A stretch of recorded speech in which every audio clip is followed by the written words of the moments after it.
మాతృదేవోభవ. ఈ కుడ్యమ్ముననేమి వింతగలదో, ఈ రేడు లోకాల వారే కమ్మై నిన్ను పూజ చేయుదురు తల్లి వల్లి బంగారు పాప. కర్మమ్ముల పారద్రోలి అనుకంపా దృష్టిని క్షింసుమా. ఏ కష్టములు లేక బ్రోవగదవే హిందూ ముసల్మానులన్. ఏబిఎన్ ఆంధ్రజ్యోతి ప్రేక్షక మహాశయులందరికీ నవజీవన వేదం అనే కార్యక్రమంలో 804వ భాగానికి స్వాగతం. తూర్పుగోదావరి జిల్లా పెద్దాపురం దగ్గరలో అమీర్వల్లి అని ఒక గ్రామం ఉంది. అమీర్వలి అనేదో అంటారు. అక్కడ కేవలం ఒక గోడ మీద అమ్మవారి బొమ్మ చిత్రించి ఉంటుంది, కొంచెం లోపలకు ఉంటుంది. విచిత్రంగానండి, ఎంతమంది హిందువులు అమ్మవారిని సేవిస్తారో అంతమంది ముస్లింలు అమ్మవారిని సేవిస్తున్నారు. నేను ఎప్పుడో 10-12 ఏళ్ల క్రితం వెళ్ళి ఆశ్చర్యపడి ఈ దేశంలో ఉండే మత సామరస్యం పట్ల ఒక భక్తిభావంతో ఈ పద్యం అల్లాను. ఈ కుడ్యమ్మున ఏమి వింతగలదో, ఈ రేడు లోకాల వారే కమ్మై నిన్ను పూజ చేయుదురు తల్లి వల్లి బంగారు పాప. ఆ అమ్మవారిని బంగారు పాప అంటారు. ఆ గుడి బంగారు పాప గుడి అంటారు. నిజంగా బంగారు పాపవమ్మా నువ్వు. అన్ని మతాల వారిని ఆకర్షిస్తున్నావు, అన్ని భేదాలు పోగొడుతున్నావు అంటే అంతకంటే కావలసిందే ఉంది తల్లి ఈ దేశానికి, ఏ దేశానికైనా ఏ జాతికైనా. ఈ కుడ్యమ్ముననేమి వింతగలదో, ఈ రేడు లోకాల వారే కమ్మై నిన్ను పూజ చేయుదురు తల్లి వల్లి బంగారు పాప. కర్మమ్ముల పారద్రోలి అనుకంపా దృష్టిని క్షించుమా. మా కర్మమ్ముల పారద్రోలి అనుకంపా దృష్టిని క్షించుమా. ఏ కష్టములు లేక బ్రోవగదవే హిందూ ముసల్మానులన్. ఏ కష్టములు లేక బ్రోవగదవే హిందూ ముసల్మానులన్. ఈ దేశం చాలా విచిత్రం. ఒక గోడ మీద ఓ దేవత చిత్రం చిత్రిస్తే దానికి మొక్కుల నమస్కారాల. ఆ దేవత కష్టాలు తీరుస్తుందని ఒక అపారమైన విశ్వాసమా. భగవంతుడి మీద ఉండే అచంచల విశ్వాసం కాకపోతే ఈ రకమైన చిత్రాలకి పునాది ఏమిటండి? ఎప్పుడూ ఆ అచంచల విశ్వాసమే జయిస్తుందండి. ఆ విశ్వాసమే కనుక లేకపోతే జగత్తు మీదే అవిశ్వాసం వస్తుంది మనకి. ఏ పరిణామాలు ఎలా జరిగినా భగవంతుడు తన జగత్తును తాను కాపాడుకుంటాడు అనే విశ్వాసమే జగత్తుని మన జీవితాన్ని కూడా ముందుకు నడిపిస్తోంది. ఎప్పటికైనా దేవుడు ఉన్నాడమ్మా, జోగచ్యుతానందపాటే. ఆర్గురు శత్రులు మిత్రులైదుగురు, అంతటా ముగ్గురు మూర్ఖులున్నారు. తెలివి తెలిపేవాడు దేవుడున్నాడు. జో అచ్యుతానంద జో జో ముకుంద లాలి పరమానంద రామ గోవింద. 6 శత్రువులు ఉన్నారయ్యా, అరిషడ్ వర్గాలు. అలాగే 5 మిత్రులు ఉన్నారయ్యా, కంగారు పడక్కల. పంచేంద్రియాలు వినియోగించుకుంటే మిత్రుల్లాగే వినియోగపడతాయి.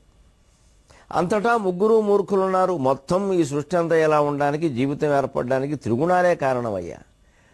మరి ఈ 3 మూర్ఖుల మధ్యలో 6 శత్రువుల మధ్యలో నేనెలా ఉండాలమ్మా అని ఉయ్యాల్లో పిల్లాడు అడిగితే, తెలివి తెలిపేవాడు దేవుడున్నాడు. అంతిమంగా నీ ఆత్మజ్ఞానాన్ని నువ్వు పొందగలిగితే, నువ్వెవరో నువ్వు తెలుసుకోగలిగితే, ఈ 3 మూర్ఖులు 6 శత్రువులు నిన్నేమీ చెయ్యలేరు. వినియోగాన్ని బట్టి ఉపయోగపడే ఇంద్రియాలన్నీ నీకు అనుకూలంగా ఉపయోగపడతాయి. ఇది కేవలం జోలపాటలో ఈ తల్లి, ఈ దేశంలో పుట్టిన ప్రతి తల్లి తనకి పుట్టిన ప్రతి బిడ్డకి చెప్పిందండి. ఎంత గొప్ప తాత్విక దేశం మనది. A country of philosophy. Physical countries అంటారు, భౌతికంగా ఉన్న దేశాలు చాలా ఉన్నాయండి. తాత్వికమైన దేశం ఏదండి? భారతదేశం తప్పితే. నిజంగానే గర్వించాలి. ఈ దేశంలో ప్రతి చెరువు పవిత్రమే, ప్రతి చెట్టు పవిత్రమే, ప్రతి రాయి పవిత్రమే. ప్రజల విశ్వాసం కారణంగా. ఆ విశ్వాసంతోనే మనం పాపాలు చేయకుండా ఉండాలి. పాపాలు పోగొట్టుకుందుకు ఈ చెట్లని పొట్లని ఈ రాళ్ళని వినియోగించుకోవడం కాదు, పాపం చేయకుండా ఉండడానికి వినియోగించుకోవాలి. మరి అంత విశ్వాసం వాటి మీద ఉన్నప్పుడు అవి ఏదో చేస్తాయనే భయం కూడా ఉండాలిగా. అదెందుకు ఉండట్లా?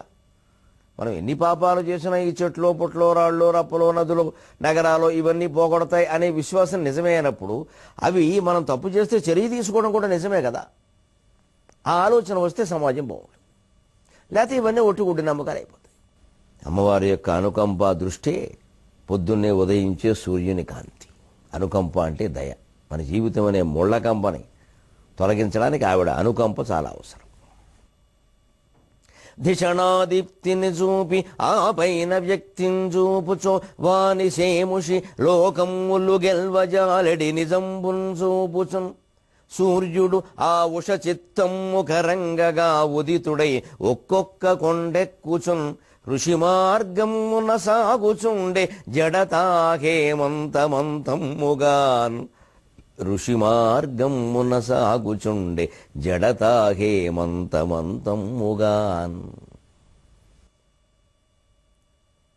ఎప్పుడూ వ్యక్తి ప్రతిభ ముందు లోకానికి పరిచయం అయితే తర్వాత ఆ వ్యక్తి పరిచయం చాలా అందంగా ఉంటుంది. ఏ ప్రతిభ లేకుండా ఫలానా వారు అబ్బాయో ఫలానా వారు అమ్మాయో ఫలానా వంశంలో పుట్టాడనో ఫలానా ప్రాంతంలో పుట్టాడనో ఒకడిని గొప్పవాడిని చేస్తే వాడు ప్రతిభావంతుడు అవుతాడో లేదో చెప్పలేం. ఆ ప్రాంతానికి చెడ్డ పేరు తీసుకొస్తాడు, ఆ తల్లిదండ్రులకు చెడ్డ పేరు తీసుకొస్తాడు. అంత వంశంలో పుట్టింది వీడేనా అంటారు. అంతే, ముందు మన ప్రతిభని లోకానికి పరిచయం చేయాలి, తర్వాతే మనం పరిచయం కావాలి. అది సూర్యుడు కూడా ఆ విషయాన్ని నిరూపిస్తున్నాడు. తన కిరణాలు ముందు పంపిస్తాడు, తర్వాత తాను వస్తాడు. అటువంటి నిజాన్ని చూపిస్తూ సూర్యుడు ఒక్కొక్క కొండెక్కుతున్నట్ట. ఆ ఉష చిత్తము కరంగగా, ఉషస్సు అంటే మంచు ఎక్కడికెక్కడ కరిగిపోతుంది. అందుకే గమనించండి, మన సంస్కృతిలో విశేషం సూర్యునికి 4 భార్యలు. దేవతలకి ఇంతమంది భార్యలు ఉన్నారు అనగానే అవన్నీ వాస్తవంగా జరిగిన వివాహాలు అనుకుని వాళ్ళని అపార్థం చేసుకోకూడదు కాముకుల కింద. ఆ భావనలో ఒక గొప్ప తత్వం ఉంటుంది. ఎవరు ఆ సూర్యుని భార్యలు 4 ఎవరండి? పద్మిని, ఛాయ, సంజ్ఞ, ఉష. సంజ్ఞ పద్మిని ఛాయోష సమేత శ్రీ సూర్యనారాయణ స్వామినే నమః. మంత్రపుష్పం సమర్పయామి, నీరాజనము సమర్పయామి, నమస్కారాన్ని సమర్పయామి అంటారు. సంజ్ఞ, ఛాయ, పద్మిని, ఉష. సరిగ్గా ఆ తత్వాలు గమనించిన. సంజ్ఞ అంటే మేలుకొల్పడం, అందరినీ మేలుకొల్పేటువంటి కిరణాలు ఆయన అధీనంలో ఉన్నాయి. అందుకని సంజ్ఞ ఆయన భార్య అన్నారు. భార్య భర్త అధీనంలో ఉంటుందిగా. అంతేకాదు మేలుకొల్పడం భార్య పని, అందుకనే సంజ్ఞ భార్య. సాధారణంగా మన సంసారాల్లో భార్యలు ముందురేస్తారు, భర్తల్ని మేలుకొల్పుతారు. సరే, ఇప్పుడు కొంచెం అటు ఇటుగా మారచ్చు, దానికేముంది? ప్రపంచమే తలకిందులవుతుంది. అది కూడా కొన్ని ఇళ్లలో, ఇప్పటికీ చాలా ఇళ్లలో ఆడవాళ్లే ముందులేస్తారు, సందేహమే లేదు. అలాగే ఛాయ, సంజ్ఞ, పద్మిని. పద్మిని ఎందుకు భార్య? సూర్యకిరణాలు పడగానే పద్మం వికసిస్తుంది. భర్తను చూడగానే భార్య ముఖం వికసించాలి, అలా చూసుకోవాలి భార్యని. వికసించమే అనే దెబ్బలాడకూడదు. దెబ్బలాడితే వికసిస్తారా? వికసించమని చెప్పానా 6:30కి? ఏమిటి అదే సమయమా? భర్తను చూడగానే భార్య ముఖం వికసించాలంటే అంత ప్రేమించాలి ఆ మనిషిని. భార్యను ఎంత ప్రేమించాలో సూర్యుని భార్య పద్మిని అనడం ద్వారా చెప్పారండి. ఎంత గొప్ప సంస్కృతి! అదేదో ఊరికే పద్మావతిని అమ్మాయిని కూర్చోబెట్టి పెళ్లి చేసినట్టు క్యాటరింగ్ చెప్పి భోజనాలు పెట్టినట్టు చెప్తే అలాగా. ఛాయ, మరో భార్య ఛాయ. సూర్యుడు ఉన్నప్పుడే ఛాయ ఏర్పడుతుంది, కాంతి లేకుండా నీడ ఉండదు. అంచేత భర్త ఉంటే భార్య నీడలా అనుసరించాలి. ఛాయే వానుగత సదా. వారిదో దారి వీరిదో దారి అయితే చూస్తూనే ఉన్నాం చాలా సంసారాలు. అంచేత ఛాయ ఆయన భార్య అన్నారు. ఆయన ఉన్నప్పుడే నీడ ఏర్పడుతుంది, ఆ నీడ అనుసరిస్తుంది ఆయన. పొద్దున్న నీడ ఒక రకంగా ఉంటుంది, సాయంత్రం నీడ ఒక రకంగా ఉంటుంది. మంచివాళ్ల మైత్రి నెమ్మదిగా మొదలవుతుందట, క్రమంగా వృద్ధి చెందుతుంట. సాయంకాలపు నీడ అలా ఉంటుందట. చెడ్డవాళ్ల మైత్రి పొద్దున్న బాగా ముందు హడావుడిగా ఆర్భాటంగా మొదలవుతుందట, క్రమంగా తగ్గిపోతుందట. పొద్దున్న నీడ అలా ఉంటుందట. ఛాయేవ మైత్రి ఖల సజ్జనానాం అంటారు. దినశ్చ పూర్వార్థ పరార్థ భిన్న ఛాయేవ మైత్రి ఖల సజ్జనానాం. భర్తృహరి సుభాషితాల్లో చెప్పాడు భర్తృహరి విషయాన్ని. మంచిది, ఉదయం నీడ వేరుగా సాయంత్రం నీడ వేరుగా ఉంటుంది అంటే సూర్యుడిని అనుసరించి. అలాగే ఛాయలా అనుసరించమని చెప్పడానికి. ఉష కరిగిపోతుంది. భర్తను చూడగానే భార్య హృదయం కరిగిపోయి ఆయన కౌగిట్లో వాలాలి. వాళ్ళ అనుబంధం అలా ఉండాలి. భర్త ఆవిడ్ని అలా చూడాలి, చూడకపోతే ఎలా కరుగుతారు? అంటే భార్య ఎలా ఉండాలో, భర్త ఎలా చూడాలో మొత్తం మీద సమాజానికి వీళ్ళ వల్ల ఒక గొప్ప మేలుకొల్పేలా జరగాలో ఇవన్నీ కేవలం 4 భార్యల పేర్ల మీద చెప్పారండి. సంజ్ఞ, ఛాయ, పద్మిని, ఉషా సమేత సూర్యనారాయణ స్వామిని. అలాగే లోకానికి ఈ 4 శక్తుల సాయంతో, సంజ్ఞాశక్తి, పద్మిని శక్తి, ఛాయాశక్తి, ఉషాశక్తి సాయంతో సూర్యనారాయణుడు లోకానికి వెలుగుల్ని పంచినట్టే ఈ భార్యాభర్తలు కూడా తమ సంసారంతో లోకానికి వెలుగుల్ని పంచాలి. అటువంటి సంతానాన్ని కనాలి, అలాగే పెంచాలి. ధిషణాదీప్తిని చూపి ఆపైన వ్యక్తిని చూపుచు వాని సేముషి లోకమ్ముల వెల్గజాలిడి నిజంబున్ చూపుచున్ భానుడు ఆ ఉష చిత్తమ్ము కరంగగా ఉదితుడై ఒక్కొక్క కొండెక్కుచున్ ఋషి మార్గంబున సాగుచుండే జడతా హేమంతమంతమ్ముగాన్. ఒక్కొక్క కొండ ఎక్కుతూ ఋషి మార్గంలో సాగుతున్నాడు. ఋషులు సంచరించే మార్గమే ఆకాశ మార్గం. వాళ్ళు ఎక్కడికైనా త్రిలోక సంచారం చేయగలరు తపశ్శక్తి కారణంగా. అందుకే ఆకాశంలో ఉండే ట్రాపోస్పియర్, స్ట్రాటోస్పియర్, ఏదో ఆటోస్పియర్, చాలా స్పియర్లు ఉన్నాయి, పొరలు. వాటినే పూర్వం సురమార్గం, సిద్ధ మార్గం, సాధ్య మార్గం, చారణ మార్గం అన్నారు. దాన్నే సుందరకాండలో చారణాచరితేపధి అన్నాడు వాల్మీకి. ఆ చారణ మార్గంలోకి ఎగిరి వెళ్ళేట హనుమంతుడు. అదేదో ఊహ చేసి చెప్పిన విషయం కాదు, ఇది వాస్తవం. చారణ మార్గం అంటే ఒక పొర, భూమికి ఆకాశానికి మధ్యలో ఉండే ఒక పొర. ఆ ప్రాంతంలో చారణులు సంచరిస్తారు, ఇంకో ప్రాంతంలో సిద్ధులు సంచరిస్తారు, ఇంకో ప్రాంతంలో సాధ్యులు సంచరిస్తారు, ఇంకో ప్రాంతంలో కిన్నెరులు, కింపురుషులు సంచరిస్తారు. వారిని చూడాలంటే యోగ దృష్టి ఉండాలి. మనకి దృష్టి యోగమే లేదు, యోగ దృష్టి ఎక్కడ నుంచి వస్తుంది? అసలు చూసే యోగం ఉంటే మిగిలిన యోగాలు ఉంటాయి. దృష్టి యోగమే లేని వాడికి యోగ దృష్టి ఎక్కడ? ఉన్న దృష్టి సరిగ్గా లేదు. వాడి పిల్లలకి బడి పని, ఇంటి పని, నడువు లేపకుండా చేసే ఇంటి పని కారణంగా ఈ కళ్ళు పోయే కళ్ళజోళ్ళు వచ్చాయి. ఇప్పుడు నెట్ మీదే అన్నీ నడవడం వచ్చాక ఇంకాస్త కళ్ళజోళ్ళు ఎక్కువ వస్తాయి. ఇప్పుడు కళ్ళజోడుకు కూడా మరో కళ్ళజోడు వస్తుంది, అది కనపడక. సహజమైన బుద్ధిని వికసించలేకపోతే ఇలాగే జరుగుతుంది. ఋషి మార్గం కొనసాగుచుంటే జడతా హేమంతమంతంబుగా హేమంత ఋతువును వర్ణిస్తున్నాడు అనమాట. కారణం అది, అందుకని పద్యంలో అలా వచ్చింది. సంక్రాంతి కాలం సరిగ్గా మనం సంక్రాంతి రోజుల్లో చెప్పుకుంటున్నాం ఈ భాగాలు. ఎంత విశేషం అండి. జడతా హేమంతమంతంబుగా.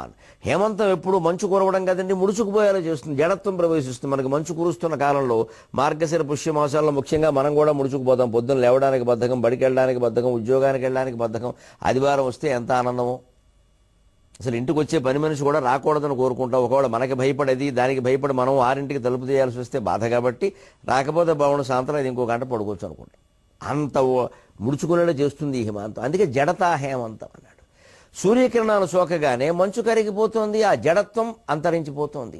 అంచేత ఎప్పుడూ జీవితంలో చైతన్యాన్ని పొంది మనలో జడత్వాన్ని మనమే జ్ఞానసూర్య ప్రకాశంతో పోగొట్టుకోగలగాలి. అది సారాంశం. ఇప్పుడు అనుకున్నట్టుగానే సంక్రాంతి ప్రవేశించింది కాబట్టి సంక్రాంతి వర్ణన చేస్తున్నాడు. ఆశ్చర్యకరం కదండి. ఎప్పుడో సాగరఘోష కావ్యం మొదలుపెట్టాం, అది సరిగ్గా వచ్చి 5వ ఆశ్వాసంలో సంక్రాంతి పద్యాలు సంక్రాంతి రోజుల్లో రావడం ఎంత విచిత్రం అండి. భగవంతుడు దయ అంటే ఇది. మనం చేసే పని చిత్తశుద్ధిగా చేస్తే మిగిలిన ఔచిత్యాలు అనౌచిత్యాలు అన్ని ఆయన చూసుకుంటాడు. సంక్రాంతి వైభవాన్ని వర్ణిస్తున్నాడు కవి ఇక్కడ. తరంగాన్ని చేరుకోవడానికి సముద్రానికి వెడుతూ మధ్యలో మరి సంక్రాంతి ముగ్గులు కనపడుతున్నాయి, వర్ణించకుండా ఎలా ఉంటాడు? ఆహా, నా దేశంలో సంక్రాంతి ఎంత అందంగా వస్తుంది. ఏడాదికి ఒకసారి పుష్యమాసంలో ఎలా వస్తుంది? పగలు రేలును లేక వణికించు చలి జబ్బు భోగి మంటలలోన బుగ్గిగాగా ఇంటింటి సౌభాగ్యమే దేశ భాగ్యమై సంక్రాంతి రథమట్లు సాగుచుండ పశు పూజలో కూడా పశుపతి పూజనే కనుమన్న సంస్కృతి ఘనత చూప. పశుపూజలో కూడా పశుపతి పూజనే కనుమన్న సంస్కృతి ఘనత చూప. పిడికెడు బియ్యము ప్రీతిగా గైకొని హరినామధనమిచ్చు కరుణతోడ వచ్చే సంక్రాంతి వేయేండ్ల వైభవమును తెచ్చే తెలుగింటి వాకిండ్లు తేరులగుచుమిచ్చే గొబ్బెమ్మలను త్రొక్కజొచ్చే గంగిరెద్దులు అయిననేమనరు అదే ముద్దో ఏమో. వచ్చే సంక్రాంతి వేయేండ్ల వైభవమును తెచ్చే తెలుగింటి వాకిండ్లు తేరులగుచు విచ్చే గొబ్బెమ్మలను త్రొక్కజొచ్చే గంగిరెద్దులు అయినని ఏమనరు అదే ముద్దో ఏమో. భోగి, సంక్రాంతి, కనుమ, గంగిరెద్దులు, గొబ్బెమ్మలు, రథం ముగ్గులు, ఇన్ని ఒక్క పద్యంలో చెప్పుకుంటూ వచ్చాడు. పగలు రేణులు రేలును లేక వణికించు చలి జబ్బు భోగి మంటలలోన బుగ్గిగాగా. సరిగ్గా భోగి పండుగ నాటితోటి సంక్రాంతితోటి చలి తగ్గిపోతూ ఉంటుంది. అందుకే సంక్రాంతికి సంకల్లో చేతులు ఉంటాయి, శివరాత్రికి శివశివారు వెళ్ళిపోతున్నారు. ఏమి సామెతలు పుట్టించారు, విచిత్రమైన కవులు ఈ సామెతలు పుట్టించిన వాళ్ళకంటే మహాకవులు లేరు అసలు. ఆ యతి ప్రాస ఎక్కడ తప్పనవరండి. సంక్రాంతికి సంకల్లో చేతులు ఎట్టుకుంటాం, సంక్రాంతి సంక, శివరాత్రికి శివశివారు వెళ్ళిపోతాం. సంక్రాంతికి ఇలా ఎలా అంటూ ఉంటాడు కొంచెం, అది భోగి మంటలు కూర్చుంటారు, భోగి మంట దగ్గర కూర్చుంటారు. పగలు రేలు లేకుండా రాత్రి లేకుండా బాధపడుతున్న చలి అనే జబ్బు భోగి మంటల్లో బారేయండి, కాలిపోను చంపేస్తుంది పట్టుకొని. మరి 9 డిగ్రీలు 12 డిగ్రీలు ఎలా బతుకుతాం హైదరాబాదులో? అలాగేనండి అనిపిస్తుంది నిజంగానే. అందుకే సరిగ్గా భోగి మంటలు ఇప్పుడే. పైగా భోగి మంటల్లో వేసే సామగ్రి మీరు గమనించండి, పాత సామాన్లు, ఏళ్ల తరబడి ఆటకల మీద దాచిన పాడైపోయిన మంచాలు కుర్చీలు వగేరా పూర్వం అవే వేసేవారు. ఇప్పుడు గత్యంతరం లేక టైర్లు అవి బారేస్తున్నారు. అలా చేయకూడదు, పర్యావరణం పాడవుతుంది. చెక్క అంటే చెక్కే ఉండాలి. పైగా ఎక్కడైనా పెద్ద పెద్ద చెట్లు కొట్టినప్పుడు ఆ మొద్దులు మిగిలిపోతాయి పెద్దవి, అవి తీసుకొచ్చి వేసేవారు. అవి రోజల్లా కాలుతూనే ఉంటాయి, ఎవ్వరికీ ఎటువంటి హాని లేదు. చక్కగా తెల్లారకట్ట వెచ్చదనం, పైగా ఒక తాత్విక భావన చూడండి. ఆ పాత సామాన్లు అటకల మీద దాచిని వదిలించుకోండి, ఊరికే అస్తమానం వాటి మీద మమకారం పెంచుకోకండి. అందుకే అపార్ట్మెంట్లో ఉండేవాళ్ళం కూడా కనీసం నెలకొక్కసారైనా పైన ఆ అటకల తలుపులన్నీ తీయాలి. కాస్త గాలి వెలుతురు తగులుతుంది, సామాన్లు ముందు బాగుంటాయి.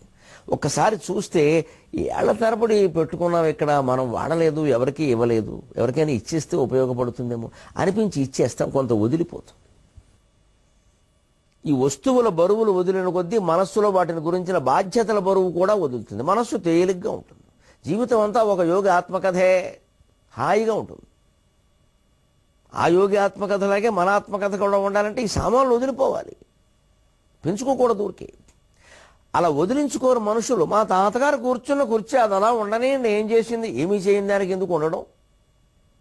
పోనీ రోజు చూసి ఏమన్నా దానివల్ల ప్రయోజనం పొందావా? అది లేదయ్యే. ఆ పాతకాలపు వస్తువులు తాతగారువో మోతగారువో ఎవరైనా సరే మనకి పనికిరానివి ఏమన్నా ఉంటే ఎవరికైనా ఇచ్చేయాలి, లేదా మనం వాడుకోవాలి. అందుకే పూర్వం అటకల మీద దాచేవరకైనా అటకలు ఎలా ఉండేవి, మన అపార్ట్మెంట్ అటకల్లా ఉండేవి కాదు, అవి తెరిచిపెట్టే ఉండేవి. అటకలకి ఎప్పుడు తలుపులు లేవు, పైన మిద్దె అంటారు, ఏం ఉండవు, గాలి తగులుతూ ఉంటుంది. బావురు పిల్లి కూడా అందు మీద ఉండేది మా ఇంట్లో, అది ఎక్కడానికి ఎవరు భయపడేవారు, కానీ అది ఉండేది, దాని నివాసం అది. ఎప్పుడో వచ్చేది, అర్ధరాత్రి వచ్చేంత పెరుగు దాగిపోయేది, ఎవరు పట్టించుకున్నారు? కానీ అది ఇంట్లో ఉండడం వల్ల అనవసరంగా పావులు వచ్చేవి కాదు. మరి చాలా ప్రయోజనాలు ఉన్నాయి పెద్ద పిల్లి. అలాగా మనిషి పల్లెటూరు జీవనంలో, ప్రాచీన జీవనంలో తాను బతకడంతో పాటు 10 మందిని కాదండి 10 లక్షల జీవుల్ని బతికించాడు. ఇవాళ సంపూర్ణంగా స్వార్థమైపోయి అన్ని రకాల జీవులు చనిపోతున్నాయి మన జీవన శైలి కారణంగా.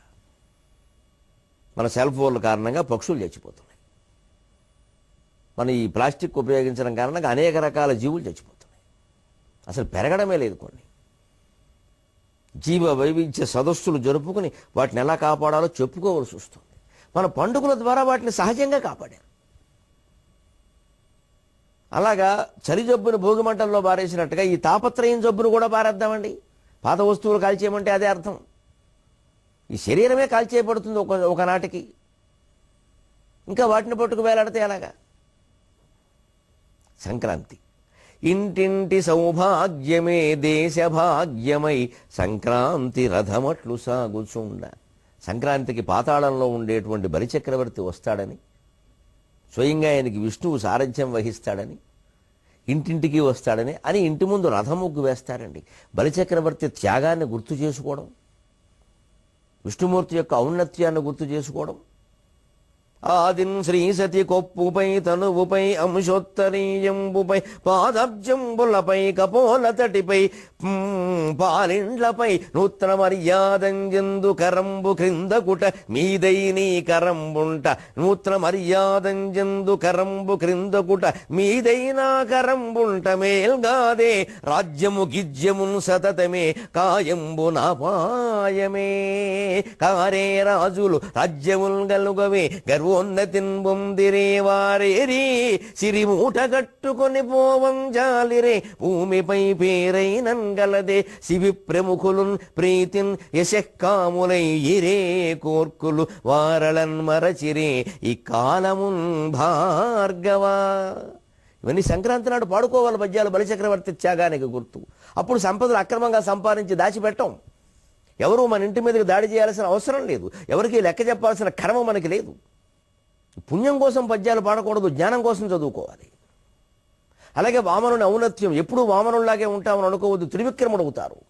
అందుకే కేశవనామాల్లో వామనాయ నమః త్రివిక్రమాయ నమః రెండు వరుసగా వస్తాయి, త్రివిక్రమాయ నమః వామనాయ నమః. అలాగే విష్ణు సహస్రంలో ఉపేంద్రో వామన ప్రాంశురమోఘ శుచిరూర్జిత ఉపేంద్ర వామన ప్రాంశు. వామన వెంటనే ప్రాంశు చూడండి, వామన పొట్టివాడు, ప్రాంశు పొడుగువాడు. ఎందుకు వచ్చిందండి? జీవితంలో వామనుల్లా ఉంటామని అనుకోవద్దు, ప్రాంశువు కూడా నువ్వే అవుతావు. ఈవేళ ఏదో నువ్వు కాస్త ముడుచుకుని ఉండొచ్చు, త్రివిక్రమ అవతారం రేపు నువ్వే.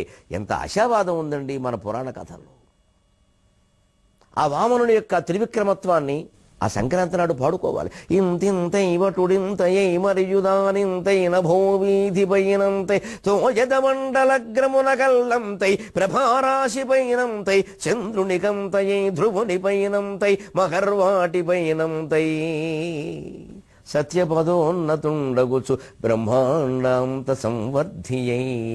అలా స్వామి ఎదుగుతూ ఉంటే రవిబింబం కుంచుకుపోయిందిటండి. ఒక వ్యక్తి ప్రతిభ ముందు, ఒక ఆత్మజ్ఞానం ముందు సూర్యచంద్రులు సైతం దిగిపోవలసిందే. అది నా సాహిత్యం, అది నా భాగవతం, అది నా హిందూ ధర్మం, అది నా తెలుగు భాష. రవిబింబం ఉపమింపపత్రమగు ఛత్రంబై శిరోరత్నమై శ్రవణాలంకృతమై గళాభరణమై సౌవర్ణకేయూరమై చవిమత్కంకణమై కటిస్థలినుదంచద్ఘంటయై నూపుర ప్రవరంబై పదపీఠమై నూపుర ప్రవరంబై పదపీఠమై వటుడుదా బ్రహ్మాండము నిండుచో. నారాయణాయ విద్మహే వాసుదేవాయ ధీమహి తన్నో విష్ణు ప్రచోదయాతు. నరం నరం పులకించిపోతండి పద్యాలు పాడుతుంటే. ఇది కదా భాష, ఇది కదా సాహిత్యం, ఇవి పాడితే కదా జీవితం, ఇది అర్థమవడమే కదా జ్ఞానం. కేవలం ఒక పండుగ ద్వారా ఇంత పరిజ్ఞానాన్ని అందిస్తున్నారండి హిందువులు. ఆ ఋషులు ఎంత గొప్పవాళ్ళు, వీళ్ళు బంగారంగాను. అసలు ఎవరు కనిపెట్టారు ఈ పండుగలు?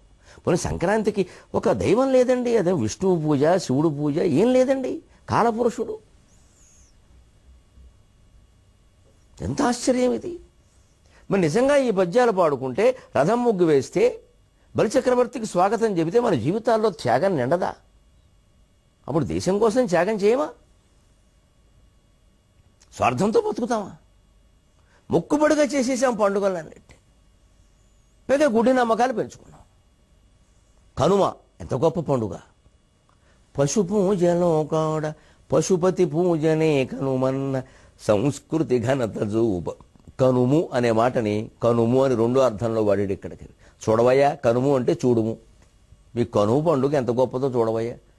పశువులను పూజిస్తారా వేళ? గేదెలు, దున్నపోతులు, ఆవులు, ఆవు దూడలు అన్నీ బ్రహ్మాండంగా ఆనందంగా గంతులు వేస్తూ ఉంటాయి. వాటి కాళ్ళకి మువ్వలు కడతారు, మెళ్ళలో గజ్జెల పట్టీలు వేస్తారు.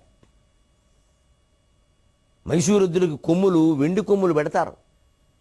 సన్నగా ఉంటాయి వాటి కొమ్ములు, మైసూరుద్దుల కొమ్ములు, వాటికి వెండి కొమ్ములు పెడతారు. ఎంత అందం, ఎంత ఆనందం అండి.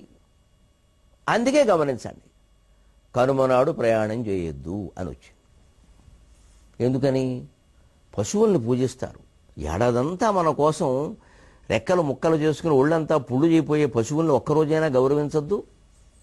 వాటికి శుభ్రంగా గడ్డి పెట్టి, తెలగపిండి పెట్టి, అవి తినే ఆహారం అంతా పెట్టి, కాళ్ళకి పసుపు రాసి, దండం పెట్టి, మెళ్ళో దండేసి, గౌరవించి, కాస్త భజన చేసి, వాటికి ఏదో జరుగుతోందని అనిపించాలి ఆవేళ. అలా చేశారు కాబట్టి ఆ రోజు సెలవు ఇయ్యాలి. కాబట్టి కనుమనాడు ప్రయాణం చేయొద్దన్నారు.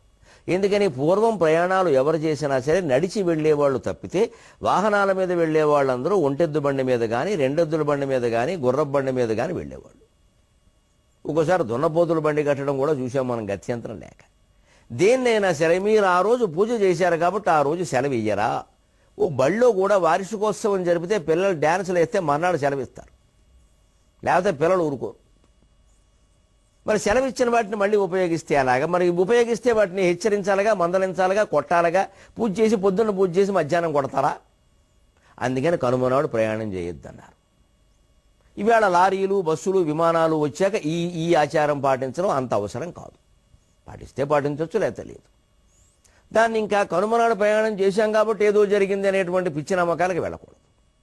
ప్రతి ఆచారం ఎలా ఏర్పడిందో కాస్త ఆలోచిస్తే హిందూ సంస్కృతి ఔన్నత్యం అంతా బోధపడుతుందండి. ఇంకొన్ని ఆచార సంప్రదాయాలు ఎలా ఏర్పడాయో మీ బుర్రకు పదును పెట్టి మీరు ఆలోచించండి మిత్రులారా. దయచేసి నేను 23:30 గంటల్లో ఆలోచిస్తా.